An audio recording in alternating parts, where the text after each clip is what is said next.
आप बताइएगा हमें।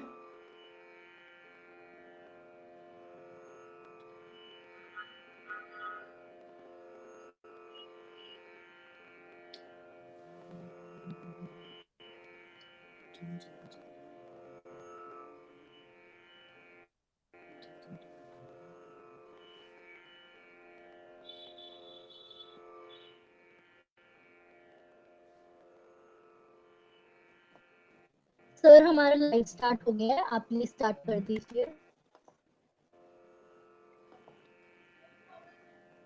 हेलो। हम चाह रहे हैं कि आप अपना आगाज कीजिएगा गजल से, तो फिर हम आपका तारीफ करवा दें।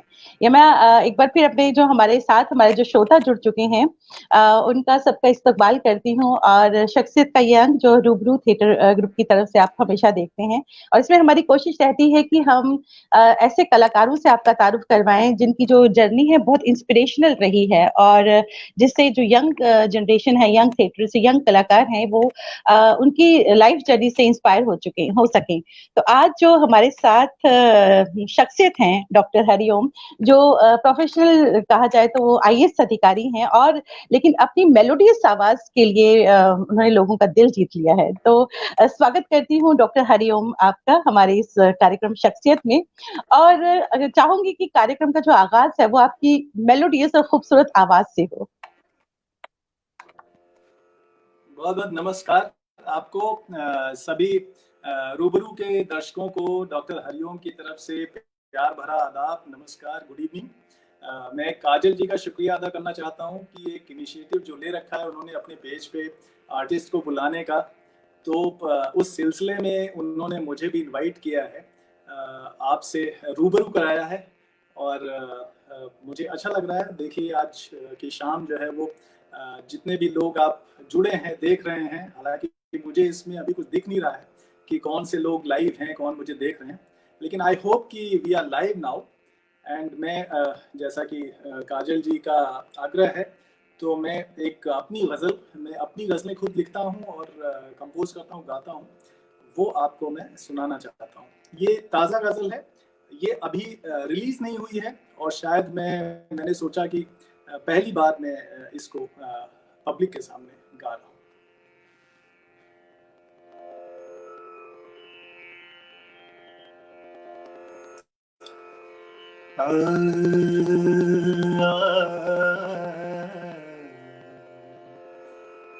तन्हा तन्हा तेरी बातें, तन्हा तन्हा तेरी बातें, लम्हा लम्हा कटती रातें, लम्हा लम्हा कटती रातें, तन्हा तन्हा तेरी बातें, तन्हा तन्हा तेरी बातें, लम्हा लम्हा कटती रातें, लम्हा लम्हा कटती रातें, तन्हा तन्हा तेरी बातें, तन्हा तन्हा तेरी बातें लफ्जों के घर से ले आए, लफ्जों के घर से ले आए, लफ्जों के घर से ले आए, लफ्जों के घर से ले आए, हम खामोशी की सौगातें, हम खामोशी की सौगातें, तन्हा तन्हा कटती रातें, लम्हा लम्हा कटती रातें, तन्हा तन्हा तेरी बातें, किसने बांटी है तकदीरें, किसने बांटी है तकदीरें, किसने बांटी है तकदीरें, किसने बांटी है तकदीरें, उनकी जीतें अपनी मातें, उनकी जीतें अपनी मातें, लम्हा लम्हा कटती रातें, लम्हा लम्हा कटती रातें, तन्ही बातें, तन्हा तेरी बातें। बहुत खूबसूरत, बहुत ही खूबसूरत, बहुत ही खूबसूरत आवाज आपकी, रूहानी आवाज। डॉक्टर हरिओम, सबसे पहले तो मैं इतनी खूबसूरत गायकी के बाद मैं चाहूंगी कि जो आपकी जर्नी रही है वो आप हमारे दर्शकों के साथ शेयर कीजिएगा। आप एक IAS अधिकारी हैं और उसके बाद इतना खूबसूरत आप गाते हैं, तो वो जो जर्नी है वो आपकी, वो हम बहुत चाहेंगे बहुत कि आप शुक्रिया शेयर आपको। जी। आई होप कि सभी दर्शकों को और आपको पसंद आया होगा। जो मैं अभी ये अनरिलीज्ड गजल है मेरी, तो जर्नी तो ये है कि मैं उत्तर प्रदेश का एक डिस्ट्रिक्ट है अमेठी, एक जिला है अमेठी, वहाँ पैदा हुआ। एक गांव है उसमें कटारी नाम का, तो वहाँ मैं पैदा हुआ और 12वीं तक की पढ़ाई मैंने उसी गांव में रह के की, सरकारी जो स्कूल हैं कॉलेजेस हैं। और वहाँ से फिर निकल के मैं इलाहाबाद यूनिवर्सिटी गया, वहाँ से मैंने ग्रेजुएशन किया और फिर मैं JNU आया, दिल्ली, जवाहरलाल नेहरू यूनिवर्सिटी दिल्ली। वहाँ से मैंने मास्टर्स किया, MPhil किया हिंदी लिटरेचर में, और फिर वहीं से 97 में, हाँ 97 में मैं IAS में आ गया, सिविल सर्विसेज का एग्जाम दिया मैंने, और उसके बाद फिर सर्विस में आ गया। एक मास्टर मैंने और किया, PhD किया मैंने गढ़वाल यूनिवर्सिटी से, गढ़वाल यूनिवर्सिटी जो उत्तराखंड में है, वहाँ से मैंने PhD किया हिंदी साहित्य में ही। और 2012 में मैं दी हेग, नीदरलैंड्स में एक सिटी है हेग, तो वहाँ से मैंने दूसरा मास्टर्स किया यूरोप से। तो पढ़ाई लिखाई में मैं डबल मास्टर्स हिंदी और पॉलिटिकल साइंस, और इसमें और हिंदी में मेरी PhD है।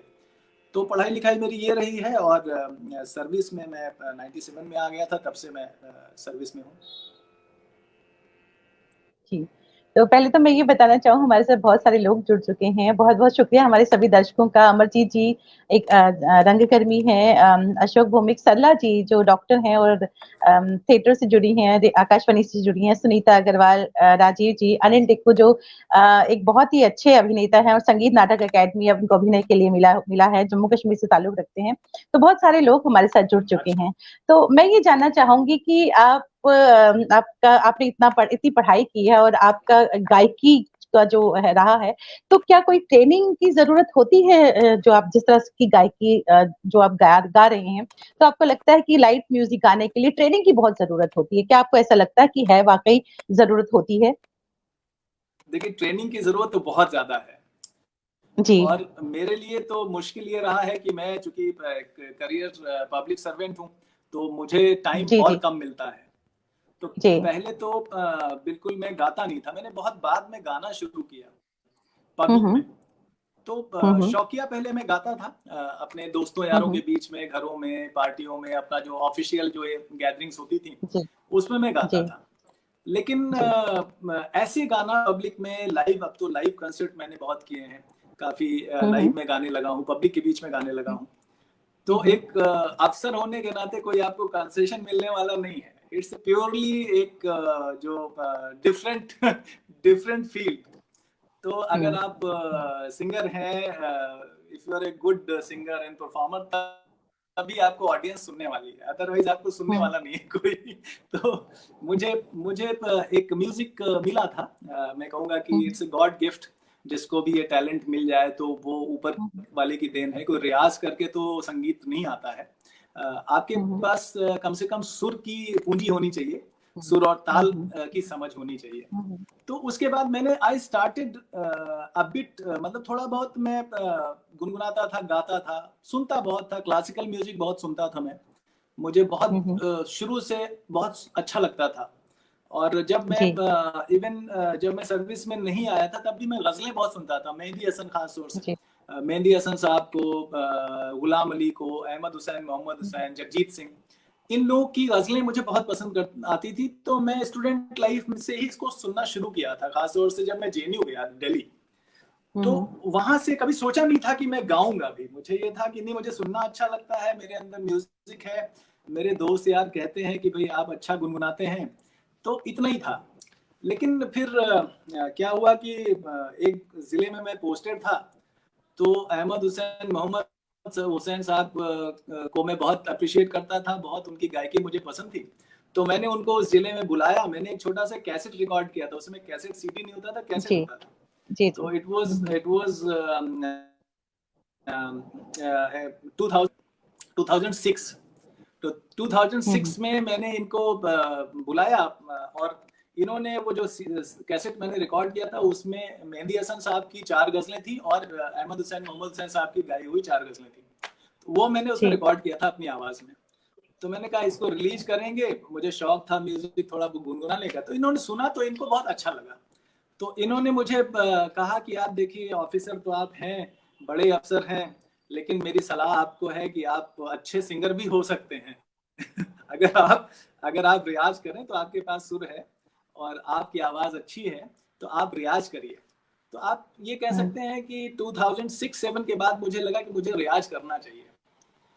तो मैंने रियाज तो करना थोड़ा बहुत, क्लासिकल बंदिशें बंदिशें वगैरह लेके और कुछ अलंकार मैंने लोगों से पूछ के, दूसरे जो स्थानीय जो जानकार लोग थे, गुरु लोग थे, उनसे मैंने किया। थोड़ा सुबह 15 मिनट, 20 मिनट, आधे घंटे, जैसा मुझे टाइम मिलता था। सर्विस में तो उतना टाइम मिलता नहीं था, but I started doing that. फिर जब 2010 वर्ष के आसपास, 11 के आसपास, मुझे लगा कि मुझे कुछ रिकॉर्ड करना चाहिए ओरिजिनल। तो मैंने फिर फैज अहमद फैज की शायरी को गाया।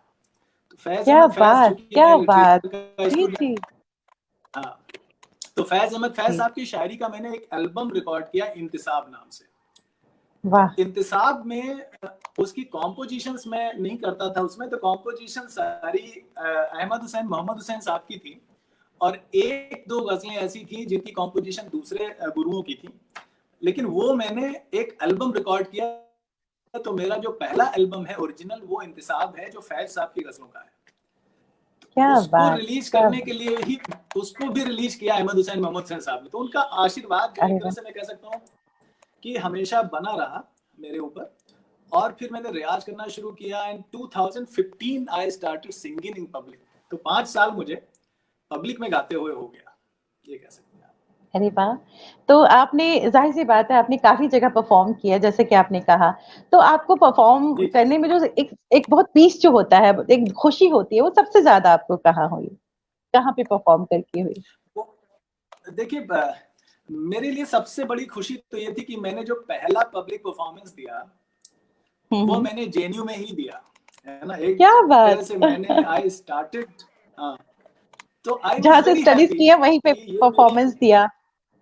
हाँ, ये मेरी यूनिवर्सिटी रही है और मेरे सारे जो यंगस्टर्स हैं आफ्टर से कि आफ्टर लीविंग द यूनिवर्सिटी 15 साल बाद 18 साल बाद मैंने वहाँ पे परफॉर्म किया तो उस ऑडिटोरियम में जहाँ हमने सैकड़ों प्रोग्राम्स अटेंड किए थे वहाँ मैं स्टेज पे था एंड ऑडिटोरियम वाज फुल और वहाँ पे मैंने वाह! फैज़ को ही गाया था तो क्या बात! ये फैज़ साहब तो बहुत मुझे उसके बाद तो फिर मैंने बहुत गाया उसके बाद तो मैं बाहर भी गया लंदन भी गया दूसरे दुबई गया और देश में लगभग सभी बड़े शहरों में मैं गा चुका हूँ जश्न रेख्ता में पिछले दिनों है तो मतलब लेकिन जो शुरुआत थी वो जो जेएनयू में गाने वाली तो मैं कहूँगा कि मुझे बहुत अच्छा लगा सबसे खूबसूरत रही है आपकी।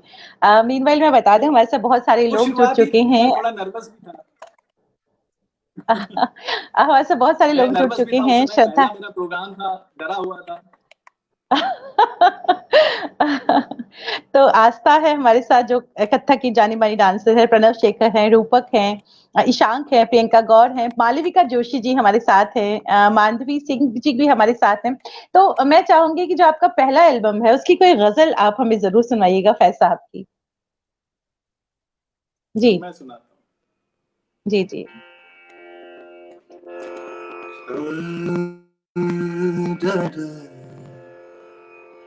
एक गजल है शाम फिराक अब न पूछ आई और आके टल गई टल गई। जी, शाम इरशाद। फिराक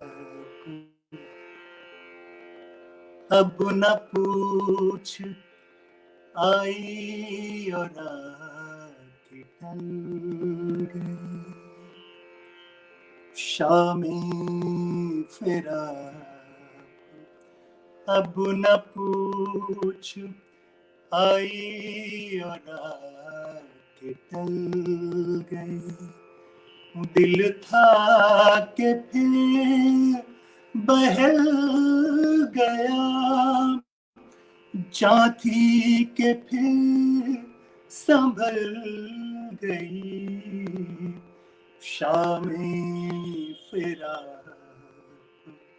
अब न पूछ आई और आके टल गई दिल था कि फिर बहल गया जाती के फिर संभल गई शामें फिराक अब न पूछ आई और आके टल बज़ में ख़याल में तेरे हुस्न की शम्मा जल गई बज़ में ख़याल में तेरे हुस्न की शम्मा जल गई दर्द का चांद बुझ गया हिज्र की रात ढल गई दर्द का चांद बुझ गया हिज्र की रात ढल गई दिल था कि फिर बहल गया जाती के फिर संभल गई शाम फिराक अब न पूछ आई और आके टल गई ये मेरे पहले एल्बम से गजल है फैज साहब की। बहुत खूबसूरत, बहुत ही खूबसूरत, रूहानियत भरी आवाज आपकी सच में। और ये कहते हैं ना कि म्यूजिक आपको ऊपर वाले से मिलाता है, और अगर दिल से गाया जाए तो वो वाकई आपको ऊपर वाले से मिलाता है। बहुत ही खूबसूरत। हमारे एक दर्शक ने लिखा है कि आई डोंट नो, वो लिखते हैं कि आपके अलावा आपकी फैमिली में और भी लोग बहुत खूबसूरत गाते हैं। ये मुझे पता नहीं है, लेकिन एक दर्शक लिखते हैं हमारे। हाँ मेरे, अच्छा हाँ जी जी। जी, मैं ये चाहूंगी मेरी वाइफ गाती हैं, हाँ। जी, जी, जी, पर बोलिए। मेरी मेरी आपकी वाइफ वाइफ भी मालविका गाती जो हैं? है, हाँ हुँ, बिल्कुल हुँ। बहुत अच्छा गाती हैं। वाह! क्या बात है। ये जानना चाहूँगी कि आप जो मोस्टली आप वही गाते हैं जो आप लिखते हैं? जी आप जी वही गाते हैं जो आप लिखते जी हैं। तो आप जी। जब जो आप क्रिएट करते हैं उसको आप कैसे डिस्क्राइब करेंगे कि आप गज़ल लिखते हैं, आप गीत लिखते हैं, आप क्या ठुमरी किस तरह का आप लिखते हैं? और क्या आप सोच कर लिखते हैं? कोई थॉट आती है आपके माइंड में, फिर आप लिखते हैं, फिर उसको म्यूज़िक कंपोज़ करते हैं, फिर आप गाते हैं, क्या प्रोसेस रहता है आपका? देखिए जी। मैं लिखना तो मेरा गाने से बहुत पहले से चल रहा था। हुँ, मेरी हुँ। जो पहली किताब है धूप का परचम, वो गज़लों की किताब है और वो हुँ, पब्लिश हुँ। हुई थी 2002 में, जस्ट हुँ, आफ्टर हुँ। आई केम इनटू सर्विस। तो मैं जी, चूँकि लिटरेचर का स्टूडेंट रहा हूँ, हिंदी साहित्य का पढ़ने लिखने में मेरा इंटरेस्ट रहा है, उर्दू जी, भी मैंने अपनी कोशिशों से सीखा है। जी, तमाम अच्छे जो शायरों के दीवान पढ़े हैं, हिंदी कवियों की कविताएँ पढ़ी हैं। तो जी। एक मेरा इंटरेस्ट तो था राइटिंग में, काफ़ी पहले हुँ, से। हुँ। और गज़लें जी, जी। चूँकि मैं सुनता था, तो मुझे एक समय लगा कि मुझे गज़लें खुद लिखनी चाहिए। लेकिन हुँ, जब हुँ। मैंने जी। 2015 में when I started as a singer in public, हुँ, हुँ। तो मैंने हुँ, गज़ल हुँ। को चुना। तो गज़ल सिंगिंग को ही जी। चुना मैंने। तो जो गज़लें मैंने लिखी हुई थी पहले से, उनको मैंने सुना, उनको छाँटा मैंने कि कौन-सी गज़लें ऐसी हैं, जो मैं पब्लिक में गा सकता हूँ। क्योंकि सारी गज़लें जो हुँ, है उस तरह की होती नहीं हैं, ऑडियंस के हिसाब से कई जी। भारी-भरकम जो शब्द होते हैं या बहुत ही जटिल जो थॉट होते हैं, वो पब्लिक में उस तरह से हिट नहीं होते। लेकिन फैज़ साहब को चूँकि मैंने जी, जी। पहला एल्बम ही फैज़ साहब का गाया था, तो वो तो एक मेयार मैंने, एक स्टैंडर्ड मैंने सेट कर दिया था कि नहीं, मैं अच्छी शायरी बिल्कुल। मुझे ले जानी है लोगों के बीच। जी। लेकिन जब मैंने अपनी गज़लें गाने की सोची, तो मैंने अपनी जो किताब थी या मैंने अपनी शायरी थी, उसमें से भी इस तरह की गज़लें छाँटी और लकीली हुँ, वो हुँ। बहुत हिट हुई। मतलब जो मैंने गज़ल, और उसका भी इत्तेफ़ाक ये है कि अहमद हुसैन, मोहम्मद हुसैन साहब ने मेरी गज़लों का एक एल्बम रिकॉर्ड किया था, ख्वाब बसेरा। तो क्या बात! वो अब उसमें एक गज़ल की कॉम्पोज़िशन उन्होंने की थी, मैं तेरे प्यार का मारा हुआ हूँ, सिकंदर हूँ मगर हारा हुआ हूँ। क्या बात है! तो बहुत खूबसूरत। वो मैंने जी। जब 2015 में जब गाना शुरू किया, तो मेरा जो एल्बम था रोशनी के पंख, तो रोशनी के हुँ, हुँ। पंख एल्बम में ये गज़ल मैंने इंक्लूड करी थी, और मैंने अपनी आवाज़ में उसको गाया था, और जी। वो लोगों को इतनी पसंद आई कि वो गज़ल जो है हिट हो गई। वो मेरे नाम से एक तरह से कह सकते हैं कि मेरी सबसे पॉपुलर जो गज़ल है, वो यही है, मैं तेरे प्यार का मारा हुआ हूँ, सिकंदर हूँ मगर हारा हुआ हूँ। थोड़ा-सा गुनगुना सकते हैं आप हमारे लिए, हमारे दर्शकों के लिए? बिल्कुल, बिल्कुल, बिल्कुल। थोड़ा-सा गुनगुना दीजिएगा।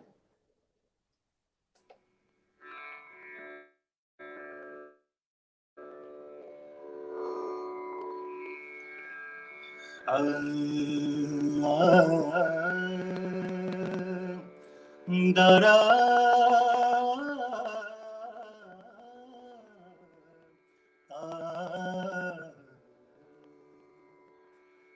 मैं तेरे प्यार का मारा हुआ हूँ, मैं तेरे प्यार का मारा हुआ हूँ, सिकंदर हूँ मगर हारा हुआ हूँ, सिकंदर हूँ मगर हारा हुआ हूँ, मैं तेरे प्यार का मारा हुआ हूँ, सिकंदर हूँ मगर हारा हुआ हूँ, सिकंदर हूँ मगर हारा हुआ हूँ, मैं तेरे प्यार का मारा हुआ हूँ। पता मेरा हवा से पूछ लेना, पता मेरा हवा से पूछ लेना, पता मेरा, क्या पता मेरा हवा से पूछ लेना, पता मेरा हवा से पूछ लेना, मैं क्या बात, खुशबू बन के आवारा हुआ क्या हूँ, बात, मैं खुशबू बन के आवारा हुआ हूँ, सिकंदर हूँ मगर हारा हुआ हूँ, क्या बात, सिकंदर हूँ मगर हारा हुआ हूँ, मैं तेरे प्यार का मारा हुआ हूँ। So, ये गजल जो है बहुत पॉपुलर हुई। बहुत मकबूल हुई है ये गजल जी। अब बहुत सारे यंग थिएटरिस्ट और परफॉर्मिंग आर्ट से जुड़े हुए लोग हमारे साथ जुड़े हैं। वरुण लिखते हैं कि बहुत ही खूबसूरत लिरिक्स है। श्रद्धा, ये सब लोग वाकई बहुत ही खूबसूरत। बहुत सारे लोग जुड़ चुके हैं। अब हमारे साथ दो रंगकर्मी हैं रूबरू थिएटर ग्रुप की तरफ से, जो आपसे एक सवाल पूछना चाहेंगे। सबसे पहले चंद्रानी, आइए, बहुत बहुत स्वागत डॉक्टर हरियम का करते हुए। आप जो भी इनसे सवाल पूछना चाहें पूछ सकती हैं। चंद्रानी आकाशवाणी से भी जुड़ी हुई हैं, बहुत ही खूबसूरत आवाज है इनकी। जी चंद्रानी। अच्छा, अरे वाह, आप, क्या बात आपका है। आपका माइक म्यूट है, आपका माइक म्यूट है। हेलो सर, नमस्ते, जी चंद्रानी। कैसे हैं आप? सर आपकी आवाज इतनी नमस्ते, अच्छी है कि हमारे नमस्ते, पास अल्फाज नहीं है कि हम कैसी किस हैं आप? तरीके से उसकी तारीफ करें। बहुत अच्छी आवाज है सर। आप परफॉर्मिंग आर्ट से जुड़े बहुत हुए हैं, बहुत अच्छा बहुत लगा। शुक्रिया, और आप थैंक आईएएस यू। ऑफिसर भी हैं। जी, बस क्योंकि जो इत्तेफाक से। परफॉर्मिंग आर्ट से जी, जुड़े होते हैं।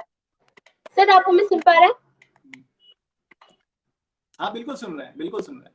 हाँ सर, जो परफॉर्मिंग आर्ट से जुड़े होते हैं वो दिल के बहुत नाजुक होते हैं, बहुत नाजुक मिजाज होते हैं वो जो परफॉर्मिंग आर्ट से जुड़े होते हैं।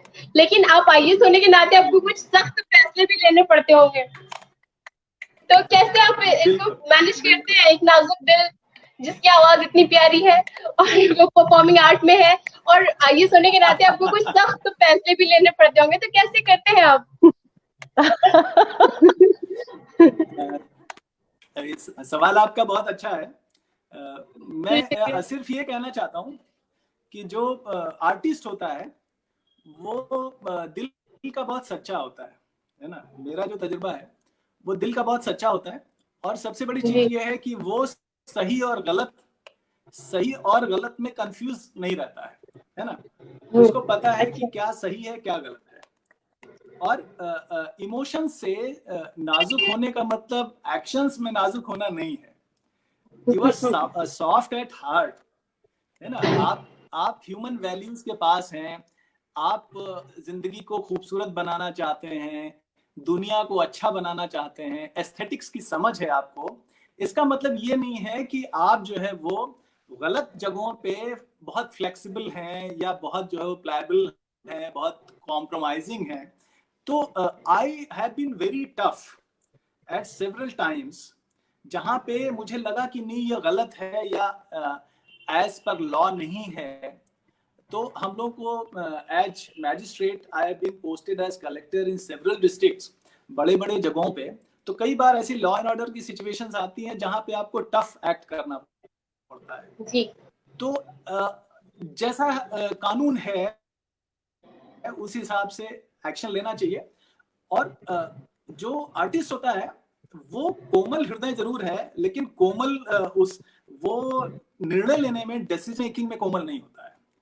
तो हमारी जो एक तो पढ़ाई लिखाई ऐसी हुई, फिर एक लंबी पढ़ाई लिखाई, गांव से निकल के जेएनयू गए, दिल्ली गए, तो यूरोप गए, तो एक एक्सपोजर बहुत ज्यादा रहा। फिर सर्विस में आने के बाद एक ट्रेनिंग है, फिर आप एक रास्ता चुन लेते हैं कि आपको क्या करना है। आप बहुत कॉम्प्रोमाइजिंग होना चाहते हैं, आपकी जिंदगी का जो एम है वो क्या है। तो मेरी जिंदगी का एम है कि मैं एक अच्छा इंसान बनूं सबसे पहले, और क्या अच्छाई को मैं प्रमोट करूं, जो है जो बुराइयां हैं उनके खिलाफ मैं खड़ा हूं, स्टैंड लूं। अगर मुझे अथॉरिटी मिली है तो ये अथॉरिटी मुझे कॉन्स्टिट्यूशन ऑफ इंडिया ने दी है, and that authority has been given to serve the people of India, है ना। वो इसलिए नहीं मिली है कि मैं वेस्टेड इंटरेस्ट को सर्व करूं या गलत जगहों पे झुक जाऊं। तो इस तरह से कोशिश मैंने यही की है। और मुझे लग रहा है कि आर्टिस्ट होना या परफॉर्मर होना या म्यूजिशियन होना, राइटर होना एक स्ट्रेंथ है। आप हमेशा जो है वो पॉजिटिव सोचते हैं, आप उम्मीद नहीं छोड़ते हैं किसी भी हालत में। बिल्कुल। आप अच्छा देखना चाहते हैं, अच्छा बनाना चाहते हैं, इस जिंदगी में जो खराब है उसको बेहतर करना चाहते हैं। थैंक यू सर, बहुत शुक्रिया सर आपका। Thank you. जी, बहुत अच्छा सवाल था चंद्रानी आपका। और हमारे साथ कामना है, ये भी रूबरू थिएटर ग्रुप की यंग थिएटरिस्ट हैं। तो कामना, आपका सवाल, लेकिन माइक म्यूट है आपका। जी, नमस्कार सर, कैसे हैं आप? कैसा चल रहा है अभी घर से घर तक का आपका सफर? सर आवाज आ रही है अब आपको? अभी आ रही है, अभी आ रही है। जी सर, मैं पूछ रही हूँ आपसे कि कैसा रहा आपका अभी घर से घर तक का सफर? आपका तो ऑफिस होता होगा, वो सब चीजें भी आप मैनेज करते हुए आप ये चीज भी, आप गजल जब लिखते हैं तो उसका सर कोई एक टाइम, अगर आपको लगता है कि कोई टाइम होता है उसका, या आप कभी भी एक रहता है कि हाँ ऑफिस से आने के बाद हेक्टिक शेड्यूल होने के साथ साथ आप वो सब चीजें भी मैनेज करते हैं? और मुझे लगता है इस टाइम पे मैं आपको एक साथ 2 सवाल पूछना मुझे ज्यादा बेहतर लगेगा, क्योंकि आप जो हैं इतनी बड़ी पर्सनालिटी हैं। और दूसरा प्रश्न मेरा आपका ये रहेगा, कोई भी अगर आपके ऑफिस और सर्विस लाइन में भी आपका इवेंट होता होगा तो बहुत लोग आपको ये बोलते होंगे कि आप बहुत ही अच्छे गजल लिखते हैं, तो आप आज यहाँ पर भी एक छोटी सी शाम में अपनी गजल एक सुनाइए। तो उस जगह पर आप कौन सा गजल एक गाना पसंद करते हैं?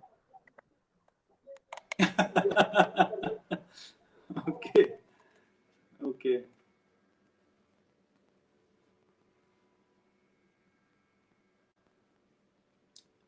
तो मैंने आपका सवाल तो मैंने सुन लिया।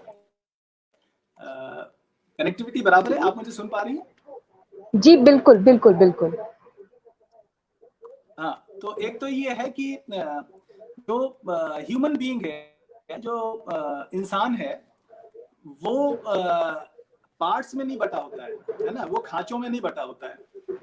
वो एक साथ कई रोल में होता है ना। आप जैसे फैमिली होती है आपकी, फिर आप जॉब करते हैं, फिर आपके दोस्त यार होते हैं, फिर आप क्रिएटिव माइंड भी होते हैं, आप परफॉर्मर भी हैं, आप राइटर भी हैं। तो ऐसा नहीं है कि आप अलग अलग टाइम, आपका दिमाग हमेशा चलता रहता है ना। आपका दिमाग चलता है, you have a very creative mind, और आपके माइंड में आते रहते हैं, बातें आती रहती हैं। तो बातें आती, जैसे मैं गजलें लिखता हूँ या मैं फिर स्टोरीज भी लिखता हूँ, तो गजलें लिखने में क्या होता है कि आपको शेर आता है, कपलेट। तो आपको पहले थॉट आता है, फिर आप उस थॉट को सोचते हैं कि कैसे प्रेजेंट किया जाए तो वो एक अच्छा शेर बन सकता है, अच्छा कपलेट बन सकता है। तो आपके दिमाग में 2 लाइन बन गई। जैसे मान लीजिए कि आप ऑफिस में बैठे हैं, आप कहीं बिजी नहीं है, आपको एक थॉट आया, आपने सोचा कि आपने डायरी पेन उठाया, वो 2 लाइन आपने लिख लिया, तो 2 लाइन लिख लिया। इसी तरह एक गजल में जैसे आप समझते हैं 3 4 5 शेर होते हैं, तो एक थॉट अभी आया, आपने 2 लाइन लिख ली, फिर कभी अगला थॉट आया, क्योंकि गजल में तो क्या होता है कि इंडिपेंडेंट थॉट होते हैं हर शेर में। तो उसमें तो आप ट्रैवलिंग करते हुए, मीटिंग करते हुए, लोगों से बातें करते हुए थॉट आता है आपको, और आप उसको डायरी में लिख लेते हैं, या मोबाइल पे नोटबुक आता है उस पर लिख लेते हैं। तो इस तरह से जब कंप्लीट गजल बन जाती है तो आप उतार के उसको अपने डायरी में या ट्विटर में जहां आप लिखते हैं वहां लिख लेते हैं। लेकिन जब आप कहानियां लिखते हैं, जैसे मैं कहानियां भी लिखता हूँ, तो कहानियों में आपको प्लॉट आया या आपके पास कोई कैरेक्टर है या कोई चीज आप कहना चाहते हैं, तो you need a lot of time. जैसे आप ड्रामा लिखते हैं, तो ड्रामा तो आप ऐसे नहीं लिख सकते हैं ऑफिस में बैठ के, है ना। आप पोइट्री कर सकते हैं, आप पोइट्री में थॉट आया आपके पास, 2-4 लाइनें आपने सोची, आपने लिख लिया। तो इंसान जो है ना कई रोल्स में एक साथ होता है। तो जब मैं स्टोरीज लिखता था, तो स्टोरीज में नॉर्मली जब मैं बाहर यात्राओं पे था या बाहर मेरी कोई ड्यूटी लगी, इलेक्शंस में हम लोग ऑब्जर्वर बनते हैं, तो वहां पे कई जगह 20-25 दिन रहना होता था। तो आपका दिन में काम किया, रात आपके पास है, या छुट्टियां होती है हमारी, सैटरडे संडे होती है, तो उसमें सब में हम ये चीजें जो ऑर्गेनाइज्ड राइटिंग है या जैसे म्यूजिक क्रिएट करना हुआ, तो वो हम छुट्टियों के लिए रखते हैं। तो थोड़ा थोड़ा करते करते हो जाता है। दूसरे जो आपने दूसरा था सवाल का कि किसी इवेंट में मुझे everybody knows that I sing and I write, तो जब भी इस तरह की गैदरिंग होती है और लोग कहते हैं, तो मैं ज्यादातर अपनी लिखी हुई जो गजलें हैं जो ऑलरेडी रिलीज हो चुकी हैं, या जैसे आज मैंने एकदम नई गजल आपको सुनाई जो अभी रिलीज भी नहीं हुई है, तो कई बार जो मेरे पास रहती हैं चीजें, तो मैं ओरिजिनल चीजें ही सुनाना पसंद करता हूँ, अनलेस की कोई फरमाइश ना करे कि आप सब इनको भी सुनाई दीजिए थोड़ा सा। तो देखिए भाई, जो बड़े लोगों ने अपनी एक जगह बनाई है ना, उन्होंने ओरिजिनल काम करके बनाई, उन्होंने नकल करके नहीं बनाई। तो मेरा हमेशा ये मानना है कि आपकी जो इमेज है, आपकी जो पहचान है, वो ओरिजिनल होने से होगी, कॉपी करने से नहीं होगी। तो कॉपी कितनी भी अच्छी हो, नकल कितनी भी अच्छी हो, असल से अच्छी नहीं हो सकती, है ना। तो इसलिए जो है ओरिजिनल होना अच्छी बात है। आपकी पहचान धीरे धीरे बनती है, लेकिन जब भी बनेगी तो वो आपकी अपनी आइडेंटिटी होगी, वो उधार की आइडेंटिटी नहीं होगी। तो this is how I deal with my professional and personal life and passion for music and writing. शुक्रिया सर, बहुत अच्छा लगा ये आपकी बात सुन के। और मैं आपसे ये भी रिक्वेस्ट करूंगी कि अगर आपका कोई लिंक है तो ज़रूर आप हमें बताइए, ताकि जितनी भी आपकी स्टोरीज हैं हम वो देख सकें, उनको पढ़ सकें, क्योंकि आपसे ऐसी चीज़ों में रूबरू होने का बहुत कम मौका मिलेगा। पर इसी दौरान हम लोगों को आपको देखने को मिल जाए, आपकी कोई स्क्रिप्ट लिखी हुई मिल जाए, तो बहुत अच्छा लगेगा हम सभी लोगों को। थैंक यू कामना, देखिए, आप thank you. Doctor Hariom IAS डालिएगा, तो डॉक्टर हरिओम आईएएस आप गूगल में सर्च करेंगे तो आपको सारी चीजें मिलेंगी। उसमें मेरी वेबसाइट भी है, उसमें मेरा यूट्यूब चैनल भी है, फेसबुक पेज भी है, इंस्टा का भी है, तो सब कुछ आपको मिलेगा। और आपको ढेर सारा कंटेंट मिलेगा जो अब जितना कुछ रिलीज है। मेरी जो बुक्स हैं, जो 6 किताबें अब तक मेरी पब्लिश हुई हैं एज अ राइटर, और म्यूजिक एल्बम्स मेरे 5-6 आए हैं, तो उसमें से ज्यादातर चीजें अवेलेबल हैं ऑनलाइन। ओके जी। अभी आपने बात की कि आपने कविताएं लिखी हैं, आपने कहानियां लिखी हैं, तो मैं ये जानना चाहूंगी आपने नाटक भी लिखे हैं? अगर मंच के नाटकों की हम बात करें, क्योंकि हम तो रंगकर्मी हैं, हम थिएटर करते हैं, तो इसलिए अपने लिए मैंने ये सवाल पूछा कि अगर आप मैंने नाटक तो नहीं लिखा है। मैं शायद नाटक पहले जब स्टूडेंट था तो कभी कुछ नाटकों में मैंने पार्टिसिपेट किया था ग्रेजुएशन लेवल पे, लेकिन नाटक नहीं लिख पाया मैं। कहानियां मैंने अच्छी अच्छी लिखी हैं जिनका नाट्य रूपांतरण हो सकता है, और वो एक अच्छे नाटक के तौर पे मंचन हो सकता है उसका। आप लोग तो बहुत लालची हैं फिर कहानियों को लेकर। हम तो फिर जरूर उनको नाटक करेंगे आपकी कहानियों को लेकर, अगर आप इजाजत दें तो। बिल्कुल, मैं आपको सजेस्ट कर दूंगा। मेरी किताब में कहानियां हैं, तो उनका नाट्य रूपांतरण हो सकता है। बहुत ही इंटरेस्टिंग स्टोरीज हैं, कई लोग उसमें प्रयास भी कर रहे हैं, लेकिन मैं चूंकि already I am full of things, तो म्यूजिक, पोएट्री, गजल और कहानियां और सर्विस, तो मतलब I have tried to try my hand on everything. अभी एक ट्रैवलॉग भी लिख रहा हूँ। अभी मैं कैलाश मानसरोवर की यात्रा पे गया था, तो वहां से लौट के मैं एक ट्रैवलॉग भी लिख रहा हूँ, तो that is also almost complete. इसके बाद वो भी आने वाले दिनों में पब्लिश होगी। तो this is how I keep doing something creative. अरे वाह, ये जानना चाहूंगी कि किसी भी परफॉर्मिंग आर्ट के लिए कुछ भी करें, चाहे थिएटर करें, पेंटिंग करें, गाएं, कुछ भी करें, अब एक पैशन, एक पागलपन जिसे कहते हैं, वो होना जरूरी है। खासकर थिएटर के लिए तो ऐसा होता ही है, म्यूजिक के लिए भी आई एम श्योर ऐसा होता है कि एक आपका एक जुनून की अगर हम बात करें, पैशन की बात करें, तो बीइंग एन आईएएस ऑफिसर आप किस तरह से वक्त निकालते हैं अपने इस पैशन को पूरा करने के लिए? और ये जो सवाल है जैसा ये मैंने पूरी कहा यंग वो, जी जी जी जी आई नो इट्स जी वेरी जी डिफिकल्ट। हम्म हमारे साथ ये था कि मेरे साथ the luck and has been very kind कि मैं पढ़ने में भी बहुत अच्छा था, और मुझे हम्म म्यूजिक का इंटरेस्ट शुरू से था, लेकिन मेरा फोकस पढ़ाई पे था क्योंकि पढ़ने में भी अच्छा था मैं, और सारे मेरे जो टीचर्स थे वो मुझे इनकरेज करते रहते थे। तो somehow I mean did my studies very seriously. तो उसके बाद हम्म सर्विस में आने के बाद थोड़ा सा आप फंस तो जाते हैं। तो आप देखिए कि शुरू के जो 15 साल थे मेरे, मैं उसमें म्यूजिक नहीं ही किया मैंने। उसमें मैंने लेखन तो किया, राइटिंग तो किया, मेरी 2-3 किताबें थी, लेकिन म्यूजिक नहीं कर पाया मैं, क्योंकि म्यूजिक में रियाज भी चाहिए था, पब्लिक परफॉर्मेंस का चाहिए था, तो वो टाइम मैं नहीं निकाल पाया। लेकिन जब मैं थोड़ा अभी सीनियर हुआ, सीनियर लेवल पे आया, मुझे सैटरडे संडे ऑफ मिलने लगा। मुझे जो हम्म ऑफिस के पहले और बाद का जो टाइम है, जो फील्ड में तो आप 24 घंटे ऑन ड्यूटी होते हैं, तो वो जो है जब थोड़ा सा मैं खाली हुआ तो मैंने अपने टाइम को ऑर्गेनाइज किया। तो I normally don't go to parties, don't just sit on gossiping things. तो मुझे समय चुराना पड़ता है। तो मैं रात में भी जग के कई बार करता हूँ, अर्ली मॉर्निंग उठता हूँ, कम सोता हूँ, बाहर ज्यादा घूमता नहीं, बहुत मौज मस्ती नहीं करता। तो this is how I steel time for my creativity. तो उस वजह से मैनेज किया। थोड़ा तो सबसे बड़ी चीज ये है कि चूंकि इससे मुझे पैसा नहीं कमाना था, तो कोई मुझे हड़बड़ी नहीं थी, कोई स्ट्रगल नहीं था, कोई जल्दबाजी नहीं थी। ये मेरा पैशन है। तो पैशन होने के नाते मैं उसको धीरे धीरे, जिसको कहते हैं ना कि बहुत धीमी आंच पे चीजों को मैं पकाता रहा, और वो जो धीमी आंच पे चीजें पकती हैं ना, वो धीरे धीरे अच्छी होती है, टेस्ट उसका बहुत अच्छा होता है। तो मैं क्या लगभग बात। हर 2-3 महीने पे गजल रिलीज करता हूँ अपनी, और करते करते मेरे पास ढेर सारी किताबें हो गई, ढेर सारा म्यूजिक एल्बम हो गया। तो मुझे कोई दिक्कत नहीं है, आई एम वेरी हैप्पी।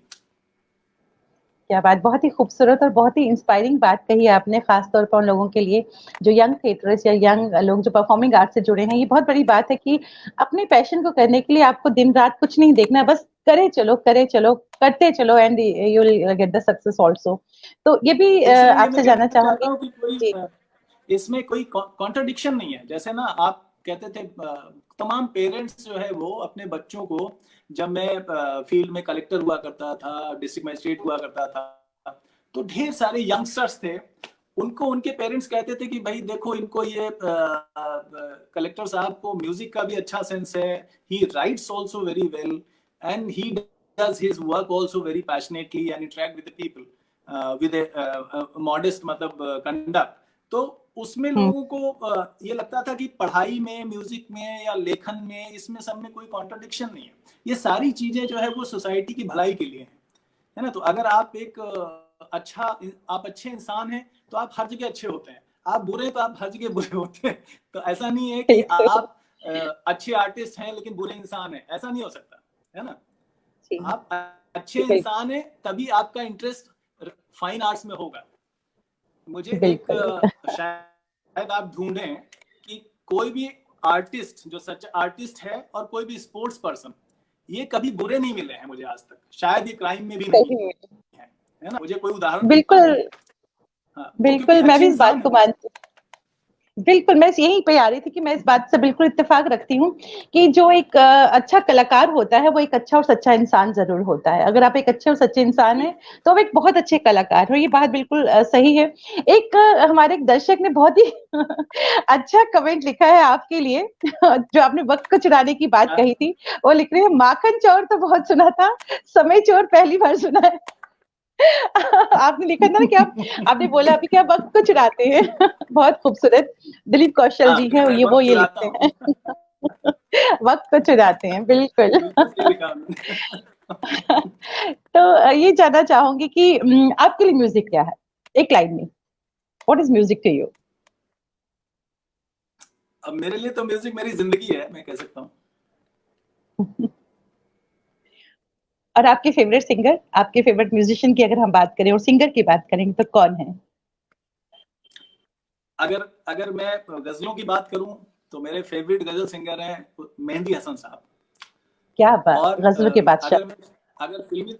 अगर फिल्मी दुनिया की बात करूं तो मोहम्मद रफी साहब। क्या बात। मेहंदी हसन साहब का थोड़ा सा चलते चलते कुछ गुनगुनाएंगे, इसके बाद मेरा एक सवाल रह जाएगा, लेकिन मैं चाहूंगी अगर थोड़ा सा मेहंदी हसन साहब का कुछ गुनगुनाएं। हाँ बिल्कुल, सुनाते हैं।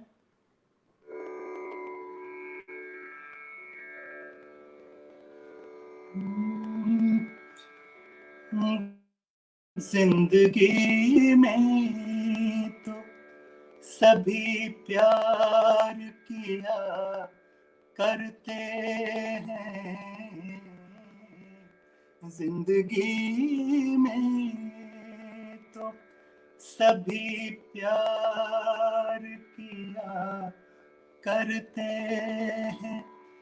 मैं तो मर कर भी मेरी जान तुझे चाहूंगा, जिंदगी में तो सभी प्यार किया करते हैं। मैं तो मर कर भी मेरी जान तुझे चाहूंगा, जिंदगी में तो तू मिला है तो ये एहसास हुआ है मुझको, ये मेरी उम्र मोहब्बत के लिए थोड़ी है, एक जरा सा गम दौरा का भी हक है जिस पर मैंने वो सांस भी तेरे लिए रख छोड़ी है, तुझ पे हो जाऊंगा कुर्बान, तुझे चाहूंगा। मैं तो मर कर भी मेरी जान तुझे चाहूंगा, जिंदगी में तो सभी प्यार किया करते हैं।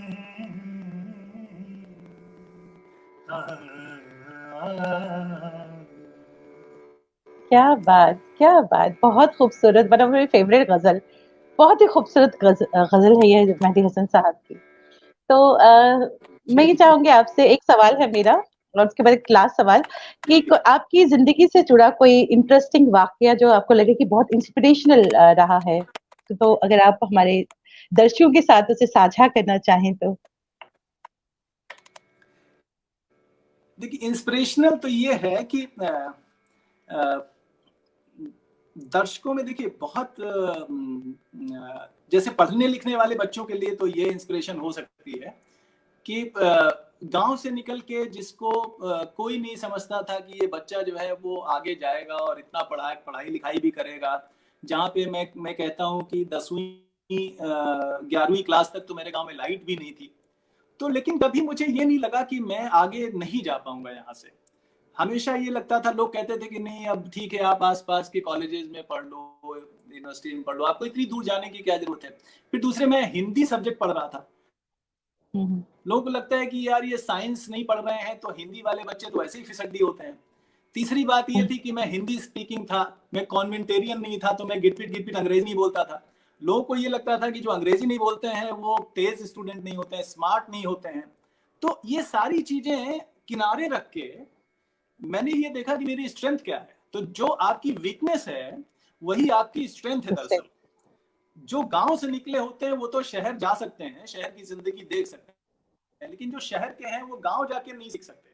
उनको गांव की भाषा Yeah. बोली नहीं आती, उनको किसान कौन है नहीं पता, उनको फसलें कौन सी है नहीं पता, उनको आम का पेड़ कैसे होता है ये नहीं पता, उनको जो है वो किसी फसल का नाम नहीं पता होगा, प्याज कैसे पेड़ के ऊपर लग के जमीन के नीचे लगती है ये पता नहीं होगा। तो हमारा जो अनुभव का जो दायरा था वो बहुत बड़ा था।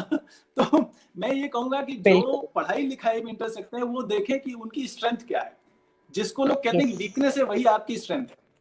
तो पढ़ने लिखने वालों के लिए थी कि मैं हिंदी मीडियम से आईएएस का टॉपर था 97 में, तो जिसको लोग कहते हैं कि भाई हिंदी से आप क्या करोगे या हिंदी मीडियम में आप अच्छे रिजल्ट नहीं दे सकते, तो वही हिंदी जो है, वही मीडियम, वही लिटरेचर, उसको लेके मैं इतनी बड़ी सर्विस में आया, टॉपर में था, और उसके बाद राइटर हूँ। उसके बाद म्यूजिक में से लोगों ने कहा कि अरे आईएएस अफसर या अफसर लोग जो है वो क्या करते हैं, कुछ नहीं करते, वो फाइलों पे कलम चलाते रहते हैं, है ना, या बहुत ड्राई होते हैं, बहुत रूड होते हैं, पब्लिक से घुल मिल नहीं सकते हैं। में छोटे छोटे सरकारी दफ्तरों में आप जाइए तो जो एक्सपीरियंस आपको होता है वो आम आदमी को बहुत बुरा एक्सपीरियंस होता है।